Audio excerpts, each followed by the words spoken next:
Howdy, folks. I'm Walter the Wascally Wallaby, I'm Amber. and here's some Reddit. Alright, folks, our first letter is titled, Am I a Jerk for posting a photo of me wearing a white dress the week of my cousin's wedding?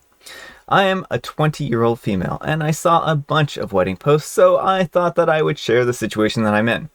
My cousin, a 28-year-old female, is getting married in 4 days and has been very stressed about planning and such. We aren't close, but we were at least friendly before this. So I was spending some time with my boyfriend 2 days ago. We just took a walk and stuff. He's going to be busy at work and I'll be making the drive with my family for the wedding, or so I thought. So this was the last chance that we had to spend some time together for a couple of weeks. Well, he bought me this white sundress a while back. It's awesome and I love it. And he loves when I wear it. It was warm out, so I wore it. We took a few photos from my snap and I didn't think anything of it. Well, I went home and went to bed and woke up to several angry messages from my cousin and some other family.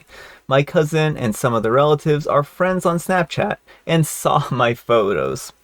Her and some of the family were accusing me of trying to steal the spotlight, and a few others were concerned because they didn't know what was going on. After I had a chance to wake up, I called my cousin, who cussed me out before hanging up. Basically, the whole family is split 50-50. Some of them agree that what I did was wrong, and the rest think that I was fine, or just that she's overreacting. My parents say that I should have had more common sense. Apparently, I should just know better. Either way, I'm no longer invited to the wedding, and now I'm sure things are going to be tense for everyone who was there. Alright, folks, what do you think? Jerk or not the jerk? Not the jerk.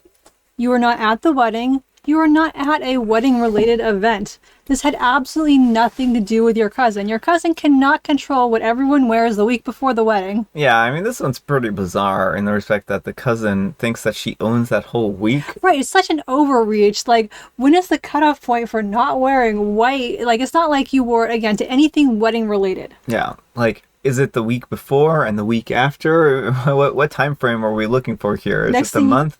Well, next thing you know, some brides are gonna like take the entire year, and then you just can't wear white ever if you're not at the bride at a wedding. Yeah, sorry, I have this whole decade. This one is my decade. You can have the next decade. Thank you very much.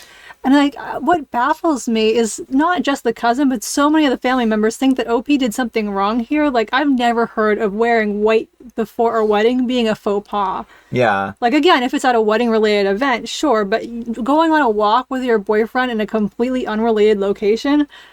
Yeah. No.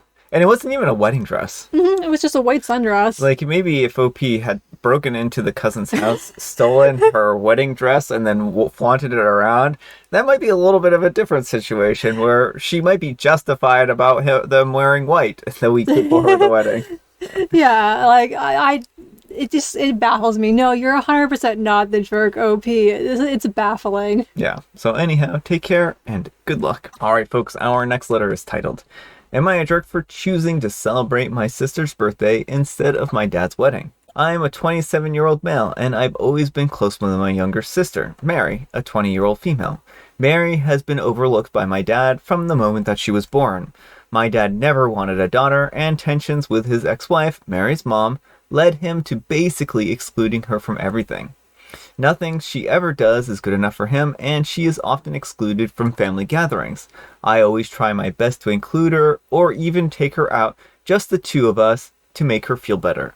But it's obvious that being excluded hurts her a lot. I'm my dad's golden child, and I grew up spoiled, and while she tries to not show it, I can tell Mary is jealous of the attention that my dad gives me. A month from now is Mary's 21st birthday, and she's very excited about it.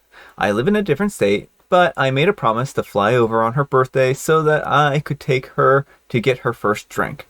We have been planning this for months, and I already have tickets. My dad is currently engaged to Janice, a 57-year-old female, and a few days ago he texted me, letting me know that their wedding plans had changed and they plan on getting married in his parents' yard on June 8th. He said that he knew it was short notice, but they agreed that a small ceremony would be better so they could go to the beach for their honeymoon while it was still nice. Now's my problem, it's not the short notice, My problem is that June 8th just so happens to be Mary's birthday. Like, not even the day before or later. No, he plans to get married on his daughter's birthday. I brought that up, and my dad just brushed it off, saying that it's just a date, and it wasn't like my sister was going to celebrate her birthday with us anyways. I told my dad that I already had plans to fly down and celebrate Mary's birthday with her, and that I wouldn't be able to make it to both events. He seemed shocked by this and asked why I didn't cancel for his wedding since I'm already paying to come down. I could even bring Mary along to celebrate her there if it meant that much to me. I'll admit that I was mad because the least he could do was acknowledge his daughter's birthday. I told my dad that I plan to spend the day with Mary, and the only way that I will come to his wedding is if she is invited and decides to go. He tried to argue with me, saying that birthdays come and go every year, and weddings don't, to which I responded that this is his third, so it's not that special, but my sister is turning 21, and that is. My dad hasn't spoken to me since, but Janice and the other family members have been calling me and texting me nonstop. Janice told me that my dad has been crying and is miserable over what I said, and that my selfishness has ruined their wedding. I'll admit that what I said may have been harsh, but I'll stand by it. I'm not the only one being selfish here, and if my dad wants his child at his wedding so badly, then he can have all or nothing. However, my dad and family are still mad at me, saying that I'm being petty and ruining his big day. Am I the jerk? All right, folks, what do you think? Jerk or not the jerk? Not the jerk, and OP, absolutely hold firm here. What your dad has been doing is completely unacceptable. To treat one kid like they're non-existent because of their gender, like, that is so bogus. And honestly, like, I think you're doing a great thing by your sister by standing by her and standing up to your dad. And it may be time to go very low or no contact with your dad if this is the way he treats your sister. Like, let him know that from now on, it's all or nothing. He has to treat her like a person if he wants to see you. Yeah, I mean, there's a fine line because in some situations, you shouldn't force someone to interact with someone in their life if they don't want to. But I don't know, this is perhaps a little bit of a different situation in the respect that he's not wanting to interact with her because she was born female. And I think that that's not a really good excuse there. It's difficult because, like, we've had situations where, you know, we would say a matter-of-factly that, oh, you shouldn't force someone to hang out with someone or interact with someone. Well, certainly, but also, like, it wouldn't be forcing him. He just has to, because he can easily not interact with OP, like, but sometimes people need to be a package deal, and he can't seem to understand how hurtful, like, he didn't even care that it's her birthday. Oh, yeah. It's no big deal. Like, your child's birthday, and you're like, oh, whatever. And I bet that, like, his anniversary is from here on out going to supersede the birthday. Oh, that's he's a really also good point. Going to be like, oh, well, come down and celebrate my anniversary instead of, you know, your sister's birthday. Yeah, it's almost like he's trying to erase the fact that she was even born by having another special day over the top of it. So for sure, what he's doing here is really shady and pretty gross. So I think that that's certainly, he doesn't seem like a good person.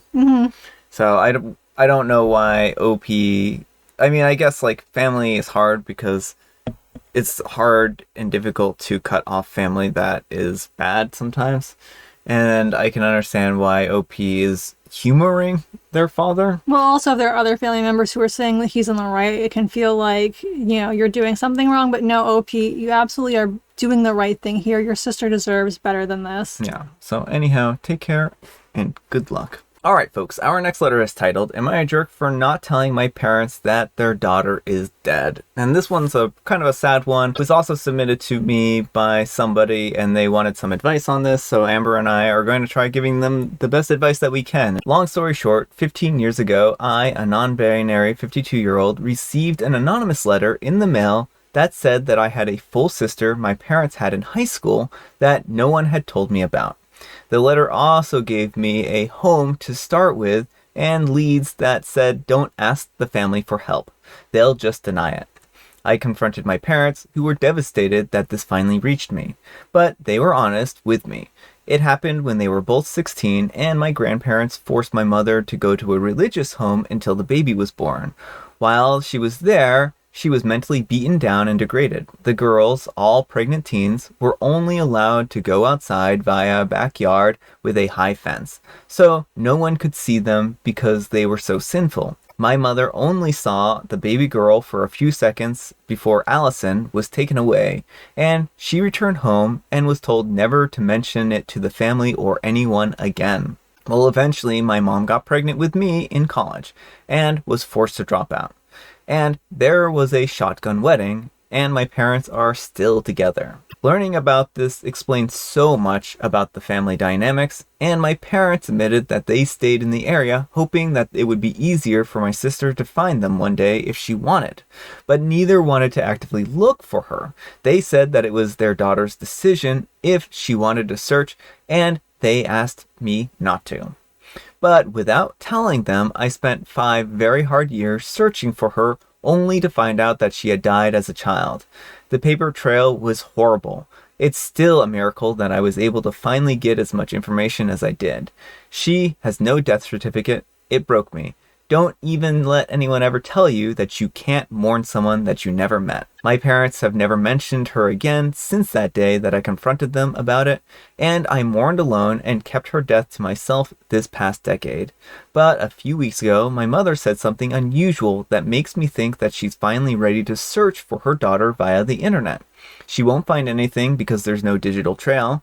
My parents' health is delicate, and my dad is fighting cancer. I know learning about her death when they're in their 70s would be incredibly devastating. To me, it would be better just to think that there's someone out there who's happy to be here rather than learn that she had never had a chance to live. But now I'm torn. Am I the jerk for not telling them, even though they've never asked and have never mentioned her in 15 years? All right, folks, what do you think about this one? It's a moral conundrum. Yeah, I mean, I don't think OP's gut reaction is wrong here. I do want to caution, though, like, you know your mom better than, of course, us strangers on the internet do. So if you think your mom is just going to be Googling and has very limited chance, like, then that may be the safest bet. But if you think there is a chance that she would hire someone who would be able to find out, I think that's going to be another can of worms, and you'll have to weigh whether it would hurt more to find that out on her own or to hear it coming from you. This is a really tricky situation, and there's one of two ways that this could go. I really feel like if you told your parents, it could bring them much needed closure. Like they could be, they can mourn in their own way and have known this information. And on one hand, that might be something that they would want. But on the other hand, I think like what you mentioned, that they might be just happier to think that there's someone out there who is enjoying their life. And I don't know what the right answer for that is, unfortunately. I think that's really going to depend on a person, an individual to individual.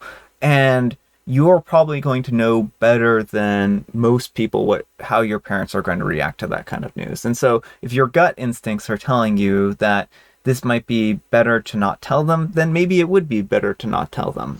Well, and we do know, unfortunately, like especially as people get older, your health is related to your emotions. And like there are people who, if you suffer a devastating loss, like that will lead to a faster health decline. That is an unfortunate situation to keep in mind, but again, it may end up proving to be inevitable if your mom can find the trail. So yeah, you're probably right here. I think that in this particular case, you're not lying to or withholding this information for personal gain.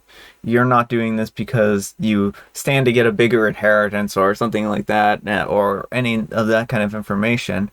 And had you found her and she'd been alive, then I could definitely see you revealing them now and saying, oh, actually, I really didn't want to share this with you because I know that your feelings on this were such and such, but here's some information on how to locate this person. And that might be a completely different situation, but they would probably still feel hurt that that was the information that you had known. So I don't know. It is a really tricky moral conundrum, and it's difficult to know what the right course of action is. Well, it's maybe one of those situations where there isn't a right answer. There isn't a hard and fast answer either. There's so much uncertainty either way because OP's goal is to protect their parents. Yeah.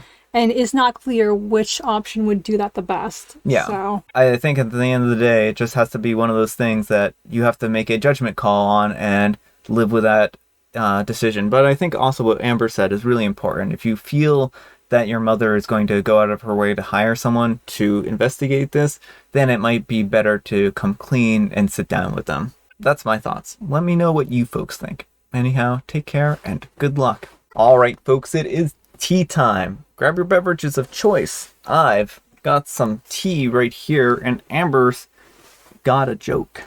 what kind of felines like to go bowling? Well, I can tell you what kind of felines like to go bowling, because I have a friend who is a feline that likes to go bowling. Their name is Heathcliff, and Heathcliff loves to go bowling. And that's the kind of feline. An orange cat that's a menace, that lives in a junkyard, causes terror. Yeah, that's about right. Alley cats. Alley cats. I mean, Heathcliff is kind of an alley cat, so I mean that makes sense. And I have Earl Grey. All right, folks, that's all the time we have for today. Thank you so much for watching. Happy Friday, Junior. Happy Friday, Junior. Thanks to Amber for joining me today. Thank you for having me. Amber, we need some kind of moral guidance, and please have it in the form of a dedication to a book. To my loving family, but definitely not that cousin who uninvited me from her wedding for wearing white 4 days before. I like it. I like it. Thanks so much for watching, and we will see you all tomorrow. Bye.